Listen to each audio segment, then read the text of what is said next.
У нас гости. Очень давно не приходил демон.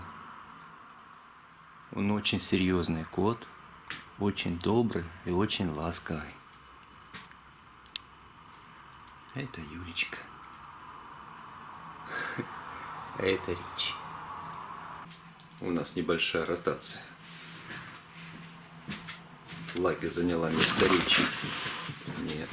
А продолжение конфликта в конце видео после пересадки орхидеи.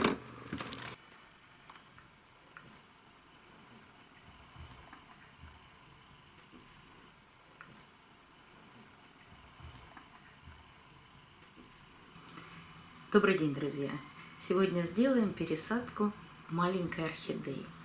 Почему я называю ее маленькой? Эта орхидея пришла ко мне в посылке из Краснодара в июле. Было всего 2 листика, а корней не было совсем. Были только тяжи. Она долго восстанавливалась, даже пыталась выпустить цветонос. Вот намек на цветонос.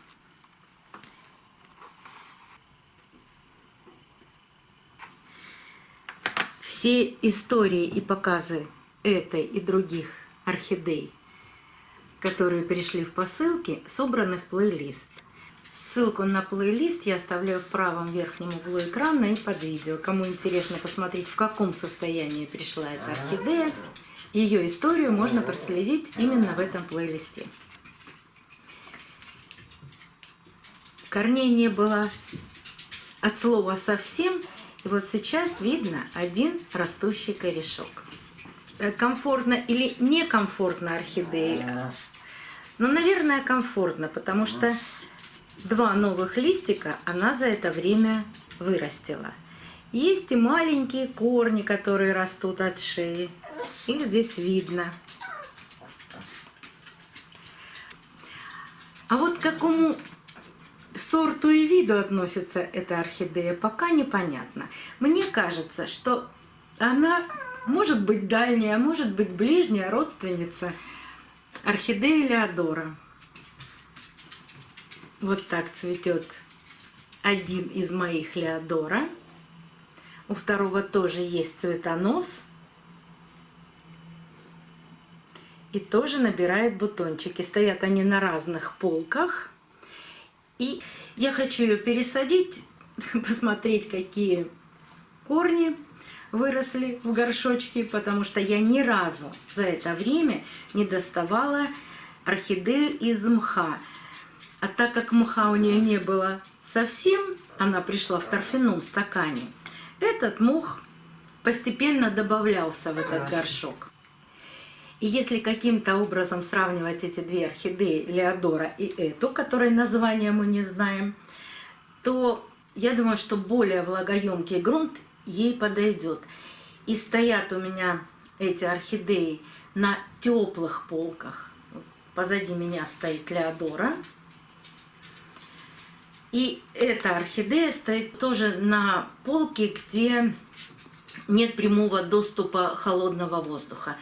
Мне кажется, что эти орхидеи более теплолюбивые. Давайте доставать орхидею и смотреть, что же там в горшке.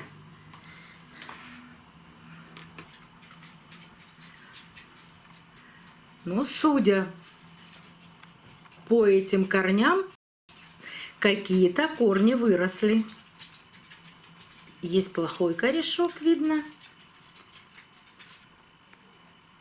Мох влажный, недавно орхидея была полита. Так, я здесь вот что усмотрела. Черное пятно на шее орхидеи. Ух ты! Да, немного корней. Давайте вот на это обратим внимание. Во-первых, черный совершенно корень. Я его отрезаю. И смотрим, что здесь происходит.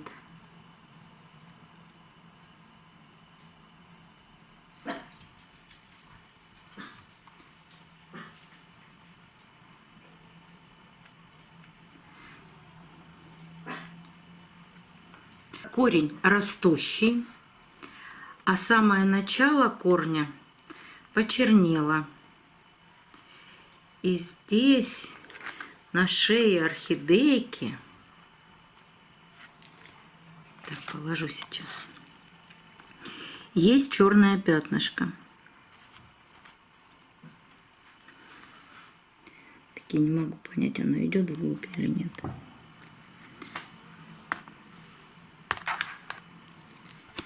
И это черное пятнышко мне не очень нравится.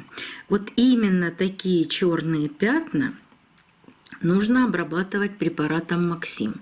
Если у вас нет Максима, присыпьте это черное пятно корицей. Корица антисептик, причем природный антисептик. И вполне возможно, что это поможет. Но у меня есть препарат Максим, и сейчас я эту черноту обработаю этим препаратом. Совсем не ожидала, что появятся у орхидеи такие проблемы. Под мхом этой проблемы видно не было. Но при этом орхидея активно растет лист. И у меня создается такое впечатление, что эта чернота не мешает жизни орхидей. Можно было бы снять вот этот лист, посмотреть, что там находится внутри. Но я этого делать не буду, потому что у орхидейки и так мало листиков. Все нужные для себя микроэлементы орхидея перерабатывает и запасает именно в листьях. Мне кажется, что это черное пятно вообще на нее сейчас никак не влияет, потому что лист очень активно рос. Может, поэтому я этого и не заметила. Но на всякий случай обработку мы эту проведем. Я пользуюсь вот таким Максимом. Максим для цветов и картофеля. Другим никогда не пользуюсь.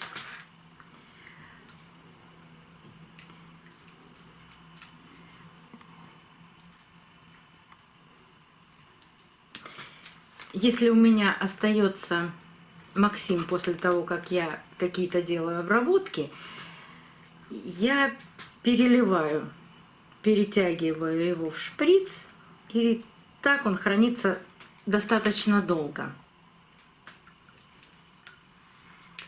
Пару маленьких капель, очень тонкая кисточка.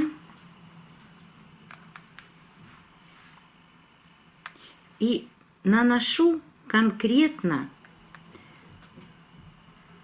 на черные места.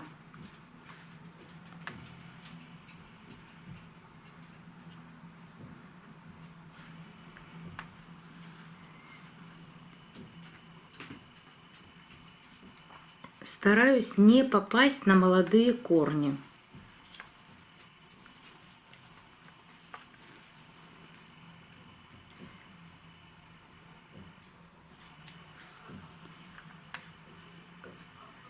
Еще одно пятнышко. Максим очень хорошо справляется с такими черными гнилями и не дает им распространяться дальше.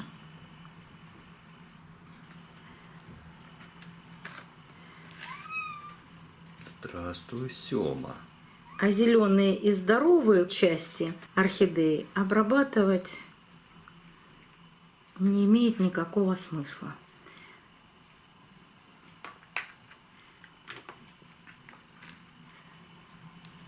А стволик орхидеи просто очищу от этой черноты. Видно, что тут были старые листья.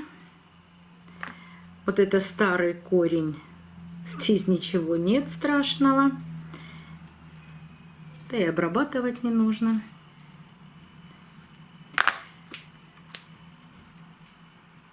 Сухая часть корня обрезаю, не дорезая до живого.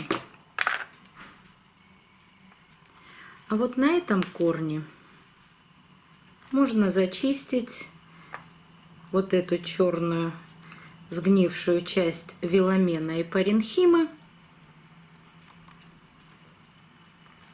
Но так как сам корень растет дальше, больше ничего делать и не буду.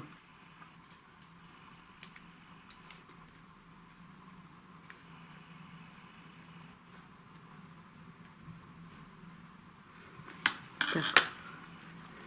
Вот так все. Вот в таком состоянии буду сажать орхидею. После мха корни промывать тоже не стану. Горшок объемом 0,6 литра. Сажать буду в керамзит с добавлением циафлоры. И керамзит и циафлоры промытые, они чистые. Так что никакой каменной пыли посадки не будет. Орхидею придерживаю по центру горшка.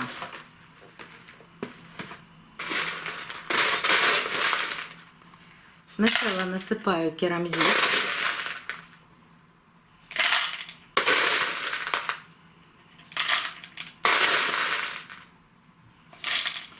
И так как корни у меня находятся внизу, одну ложку циафлоры, циафлора еще влажная, я насыпаю ближе к корням, потому что циафлора работает непосредственно в контакте с корнями орхидеи.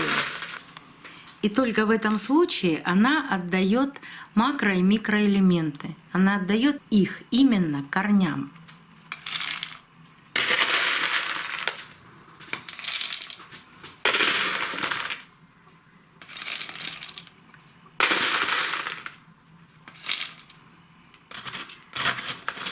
Вот поэтому иногда я циафлора насыпаю только сверху грунта.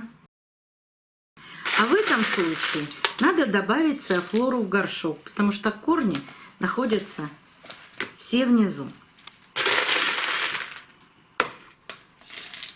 Но здесь есть маленькие растущие корни, очень маленькие, вверху.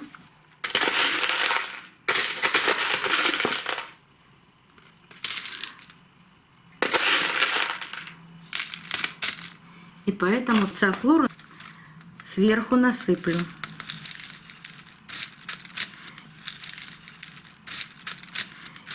Постараюсь как можно ближе к этим корням маленьким. Здесь.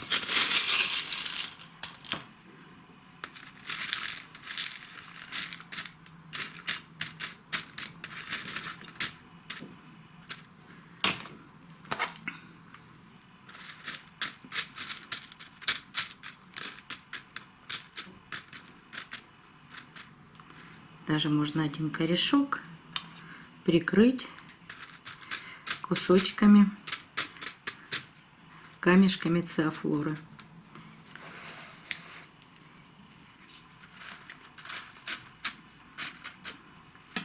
Надеюсь, что ничего страшного с этой орхидеей не случится. Но понаблюдать придется. То есть обращать на нее внимание чаще, чем на другие орхидеи.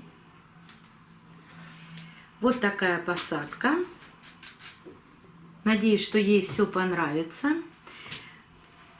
Поливать буду по мере просыхания циафлоры, потому что циафлора будет просыхать дольше, чем керамзит. Корней в посадке не видно. Даже внизу не видно. Поэтому в поливе буду полагаться на свой опыт. Когда польется орхидею несколько раз, я вам объясню, как это происходит. Через 5 дней, через неделю, на что я обращаю внимание. И обязательно буду орхидею это показывать дальше. Очень бы хотелось, чтобы она зацвела и определить, что же все-таки это за орхидея. До новых встреч, друзья. Увидимся на канале. Вот. У нас гости. Очень давно не приходил демон. Он очень серьезный кот, очень добрый и очень ласковый. А это Юлечка. А это Ричи. А это Демочка. Ну и сейчас придет Сёма. У нас небольшая ротация. Лаки заняла место Ричи. Ага, Ричи, все, ты прогулял свое место. Все, теперь ложись рядышком и лежи. Лаки грозная девушка.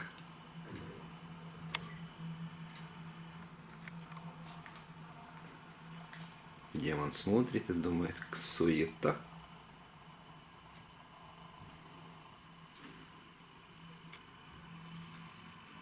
Ричуль, ну не обижайся.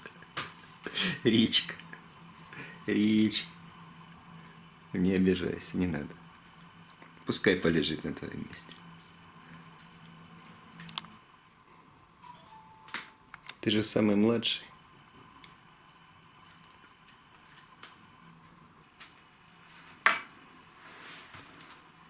Ричи обиделся. Сёма приходил, обиделся. Очень хорошо. Зато не мешает. Ну, Почти. ха. Вот он обиженный. Обиженный Ричи ушел.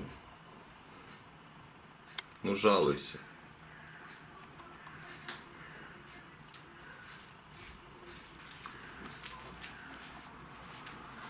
А Сёма пошел сразу к компьютеру. Сказал, вы все равно придете монтировать видео. Да? Я вам буду здесь помогать.